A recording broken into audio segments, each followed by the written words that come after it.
Shalom untuk semua jemaat yang Tuhan Yesus kasihi dalam perayaan Jumat Agung ini.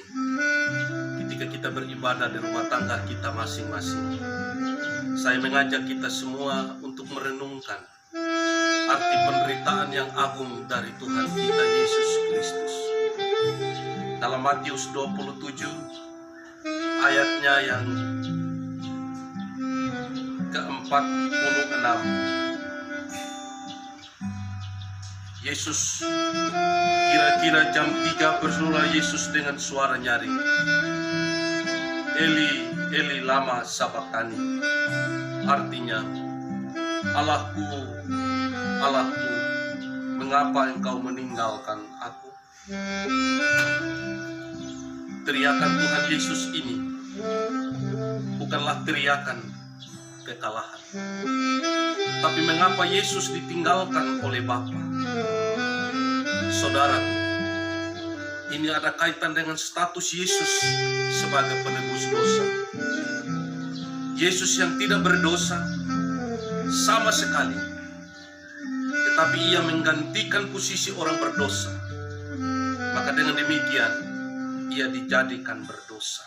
2 Korintus 5 ayat 21, Dia yang tidak mengenal dosa telah dibuatnya menjadi dosa karena kita, supaya dalam Dia kita dibenarkan oleh Allah. Maka posisi dan kondisi Yesus pada waktu itu dia berteriak di hadapan Allah, bukan lagi sebagai anak yang ia kasihi dan berkenan kepadanya seperti Matius 3 ayat 17, melainkan sebagai orang yang berdosa. Allah adalah suci dan kudus. Sifat ini tidak mungkin dia bersatu dan berhubungan dengan dosa. Karena itu Yesus tampil di hadapannya sebagai perwakilan orang berdosa. Maka kesuciannya tidak memungkinkan untuk tetap bersatu dengan Yesus. Itulah sebabnya ia harus meninggalkan Yesus, dan karena itu sebabnya Yesus berseru, Eli, Eli, lama sabachthani. Saudaraku yang Tuhan Yesus kasih, mengapa Yesus harus mengalami ini semua? Tidak cukupkah penghinaan? Tidak cukupkah pukulan? Tidak cukupkah cambukan? Tidak cukupkah penyaliman yang ia terima? Jawabnya tidak cukup. Mengapa? Karena manusia itu terdiri dari tubuh dan roh. Karena itu Yesus harus mengalami penderitaan jasmani dan rohani, juga karena dosa memisahkan Allah dan manusia. Karena itu, Bapak Ibu yang dikasihi Tuhan, Yesus mengalami penderitaan yang hebat. Mengapa hebat? Pertama, karena ini adalah penderitaan rohani. Seorang yang mengalami penderitaan rohani tahu bahwa penderitaan rohani lebih hebat daripada penderitaan jasmani. Kedua, Yesus selalu dekat dengan Bapanya, tapi sekarang harus terpisah. Orang yang berdosa memang tidak peduli kalau dirinya tidak mempunyai hubungan dengan Allah. Tapi kalau orang itu adalah orang Kristen sejati, makin rohani orang itu, makin akan terasa berat kalau ia menjauh dari Bapa, apalagi Yesus. Yesus ditinggal justru di puncak penderitaannya, yaitu pada saat ia menderita di atas kayu salib. Ada dua hal yang perlu kita perhatikan di sini. Pertama, pada saat yang lain Yesus merasakan kehadiran Bapanya. Kedua, biasanya orang yang hampir mati syahid selalu merasakan kehadiran Allah. Contohnya adalah Stefanus. Dalam Kejadian 7 ayat 56, lalu katanya, sungguh aku melihat langit terbuka dan anak manusia berdiri di sebelah kanan Allah. Tetapi pada saat Yesus menderita, secara luar biasa mau mati, ia ditinggalkan Allah. Saudaraku, kenapa Yesus mengalami demikian?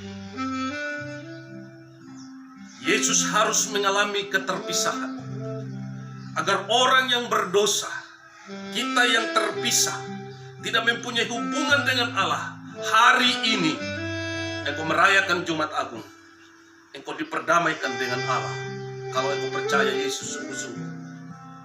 Kedua, orang yang Kristen yang diperdamaikan dengan Allah tidak akan pernah bisa lagi mengalami keterpisahan dari Allah, baik di dunia maupun di dalam kekekalan.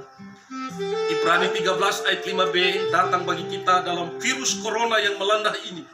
Dunia ini menangis karena virus corona, tapi hari ini juga dunia menangis dalam keagungan karena Sang Juru Selamat telah mengalahkan maut itu.